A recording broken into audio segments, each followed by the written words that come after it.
the Deputy CDF then and now Chief of Defense Forces, Gen Mbadi, the service commanders, the Joint Chief of Staff, Outgoing, the chiefs and commanders, the under-secretaries, the commissioners, and all the officers at the ministry and the leaders of UPDF at all levels, the troops, the civilian staff, for the comrade in arms spirit and support. I'm eternally indebted to you and honored to have been the UPDF ship captain. We left indelible impact and strived to touch the soul of the force in all we did during my tenure. It is therefore my hope that the same solidarity will be accorded to you as the incoming CDF. Congratulations once again for your deserved promotion to 4-star general and elevation to this office. When I was made CDF, I said that this was a mountain of a job. Indeed it is. In addition, it is a snowing mountain like Rwenzori. Gladly, you come from Kasese and you understand how to survive on top of mountains. It can be cold up there. You need the warmth of the rank and file to stay put. However, in your job, decide you must and alone, after a consultative process with others through the laid down forum. Always seek the views of the Commander-in-Chief in running the force. Scale the mountain up to the top, but remember always to come down and connect with those you lead at all the levels of the mountain. It is desirable and makes your work a lot easier. They are very fine people, General. Use them each according to their abilities. Strive always to be fair, to be just, to afford all those under you an opportunity to exert their utmost. They will support you all the way to deliver and achieve your mission.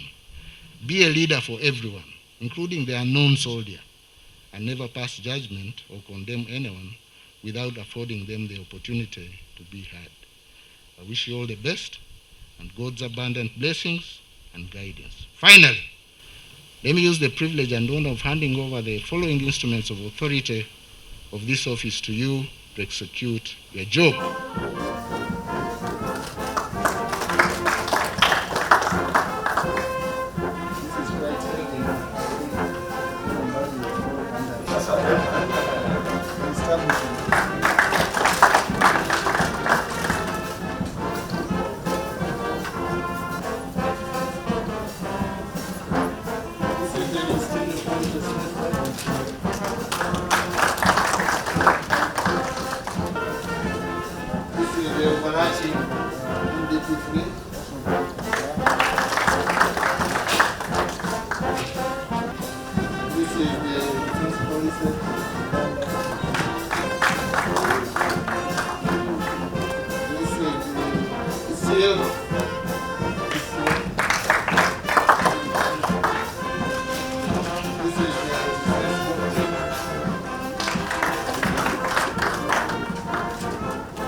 The Minister of Internal Affairs, Minister of State for Internal Affairs was asking me if I'm going to accept the mountain,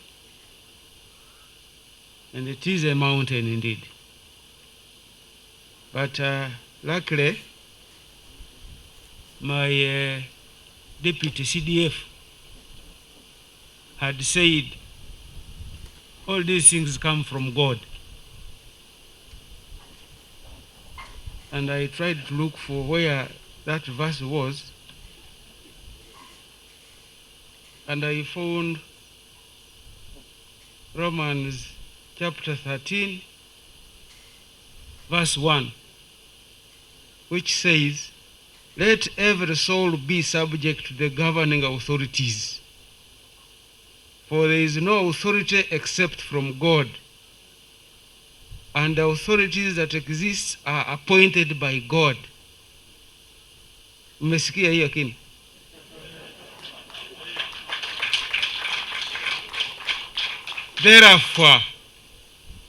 Therefore, whoever resists authority resists the ordinance of God, and those who resist will bring judgment on themselves.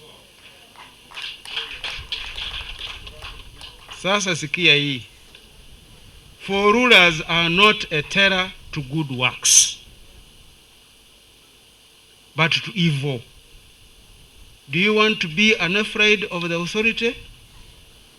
Do what is good, and you will be praised from you will have praise from the same. These verses give me courage, although when the is he still outgoing? I have already taken over. So when the Minister of State for Internal Affairs was reading his report, I was wondering if I am going to fit in this big-sized shoe, which seems to be size 10, and me I put on size 7. But I remember when we were children, because for us we never had the luxury to go to shops and choose your own size. They would just bring a shoe, whether it fits you or not, hiyo ndio wamekuletea. We used to call it Duka Wanzuna. Duka Wanzuna in my place would mean the shop has helped me, because I didn't go there to choose. Now, if the size was big, we would put some either some rag so that it adds some. And for me, of course, my rag will be all of you in that shoe. Therefore, I want to thank, first of all, God for having used the appointing authority to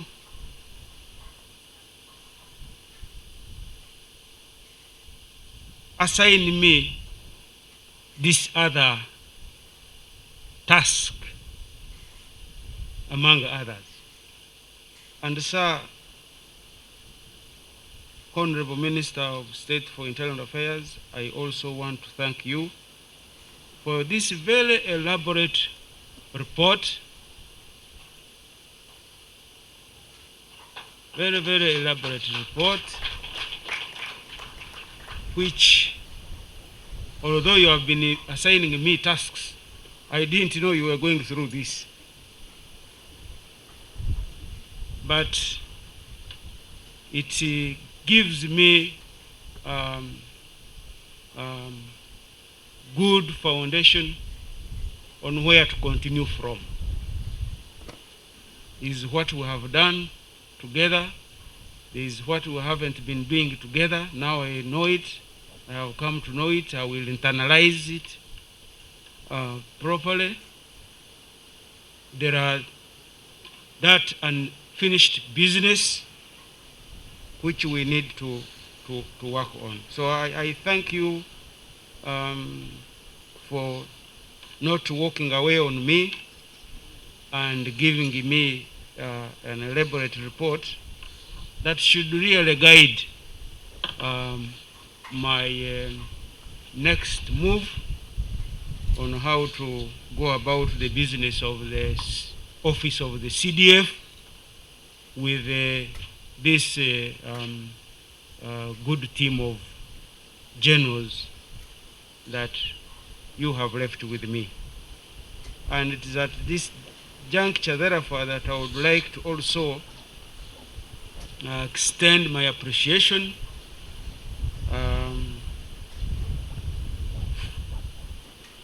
to the Commander-in-Chief, our President, for appointing me to this highest office of the force of the Uganda People's Defense Forces.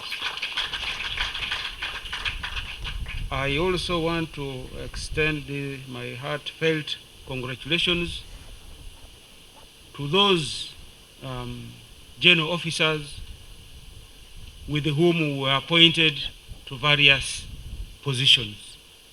The Deputy CDF now, formerly CLF. So everybody has really been elevated. Msifikirie ndio mimi peke yangu. Isipokuwa labda tu kwa sababu nimeongezewa hapa, but everybody I consider it an elevation, because CLF, now the Deputy CDF was CLF. Chandia, General Chanda, now Joint Chief of Staff, formerly Chief of Staff.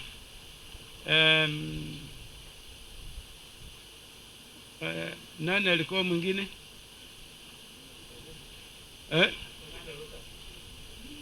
Commander Locust.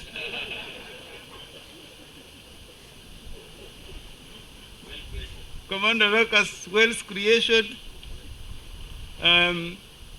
Kisembo, Professor, we normally call him Professor.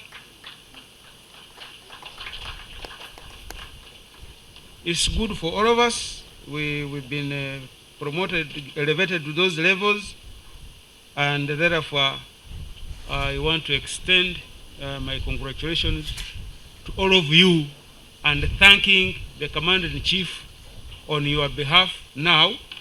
Now you also thank him when you take over from the different places for having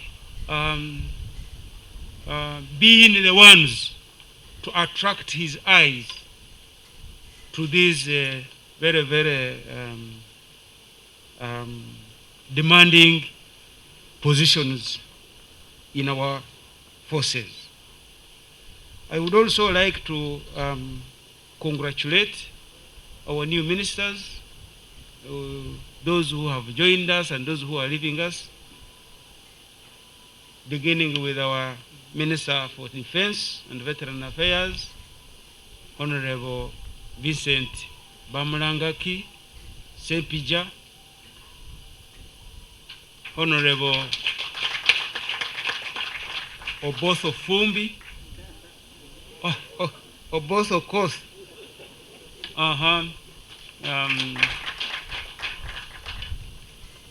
pardon, sir, I beg your pardon.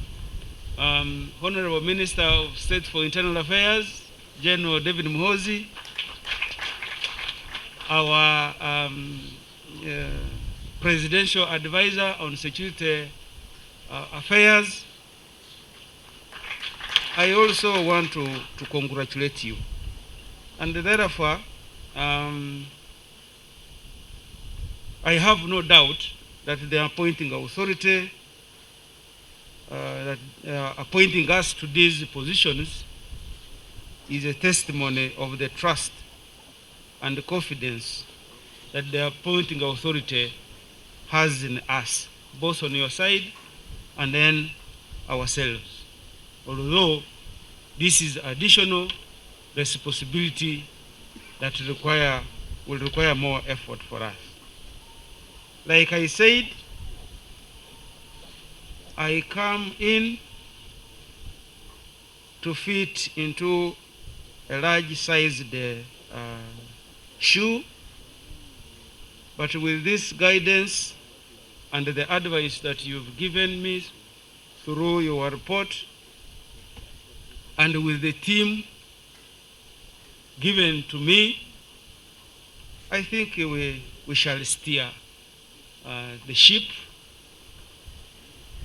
to the expectations of Ugandans, to the expectations of the appointing authority, and then of course God, who through the appointing authority managed all this at that level. General Muhoozi, sir, I can only tell you that we will continue from where you've left us. You have steered the ship well, and indeed, like you have said, we have not had any issues during your tenure as the CDF.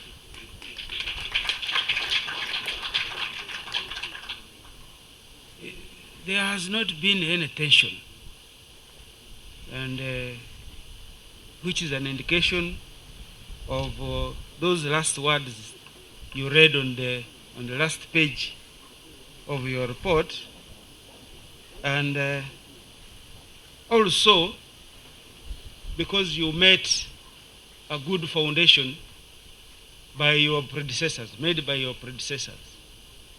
I promise that I will pick from there and then make my contribution just like everybody else has made his,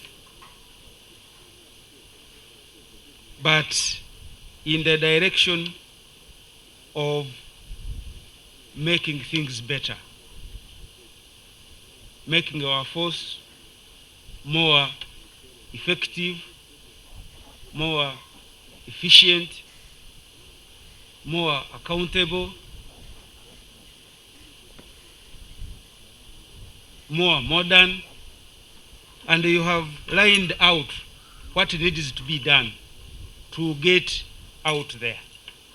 And I think that is the first homework that you have left with us, and I will beg my team to let us work together so that we can, as a team, ensure a cohesive force capable of delivering on its constitutional mandate. The Gen Muhoozi enumerated what our constitutional mandate is, and no wonder the first instrument that he gave to me is the Constitution of the Republic of Uganda. Today, I will not speak much apart from accepting the responsibility, apart from promising you that I will endeavor to put in my best, to the best of my knowledge and ability, to continue the journey.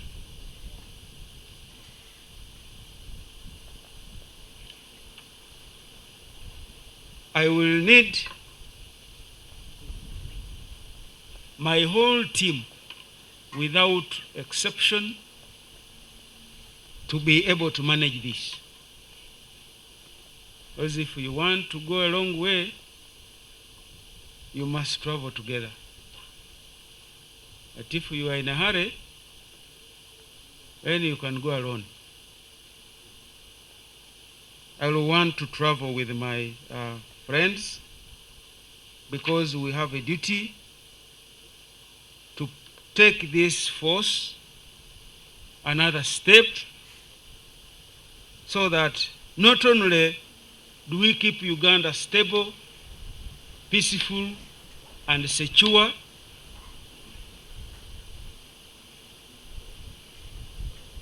for the social and economic transformation program,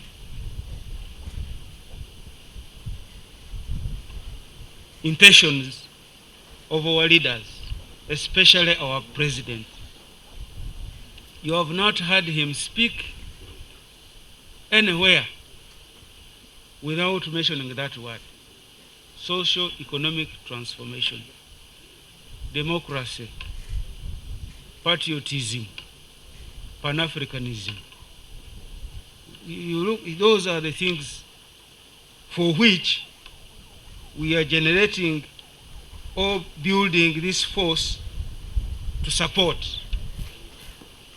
And so we will also add our block or brick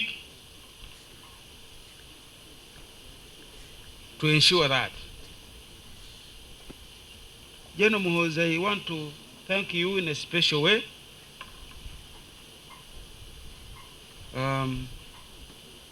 Because of the way you have steered the ship, you have captained the ship, and I think you've left us something for which we shall always remember you.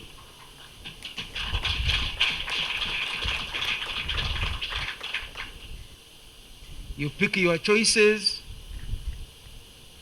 and stick to them without trying to please anyone. But, and it has been something that, and with a rather informal, formal sense of urgency.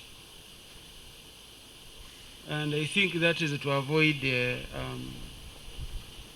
excuses for poor performance. And that's why the good works of what you have been doing are evident in the achievements that you enumerated in your report. So this leaves us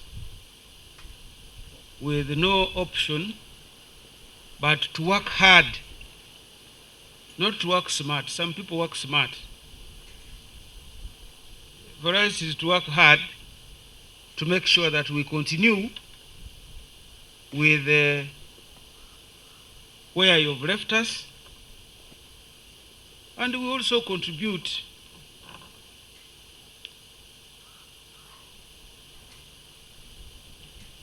because I think it can be done. Scaling the heights to the mountain. There's nothing impossible with God, and utilizing the theme that I have been given, I will endeavor, I will try and do my best. I want to thank,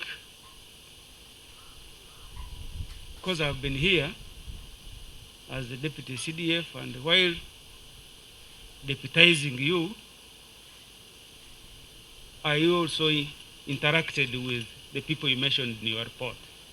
I also want to add on your voice by thanking them and request that they even support me more, because I think someone said, you move, there's someone in front of you, so you're not bothered because there's somebody in front of you. And now there is nobody. Now there is nobody in front of me. I can only rely on those who are following me. And I think that's the only way we will manage these things. So I want to thank everybody, and I want to request that continue supporting the office of the CDF, not Gen Mbadi, like we have been supporting it, so that what he envisaged to do, what he has left uncompleted, can be completed for the common good, first of all, of UPDF, but also secondly, of Uganda, all Ugandans, because what UPDF does matters to what else goes on in the country. When UPDF does work and the output is stability, and the output is peace and security, it means all these other programs will have a conducive environment in which to be conducted and to exist. What an honor. So I will, with my team, ensure that we continue from where you have left. Honorable Minister Sempija and your two other junior ministers that you've come with, we can only promise you total cooperation. We shall be available whenever you want us, whenever you want to assign us, whenever you want to consult us on technical issues affecting the UPDF. My PS and your staff, as usual, because I started here very many years ago, despite some breaks in between. By the time I was that I am used to, but this one, it's a bit deeper. It's a bit deeper.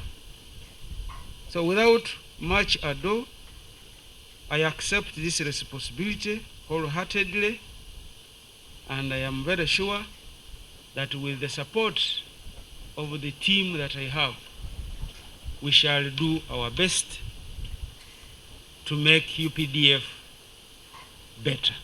Thank you very much, sir.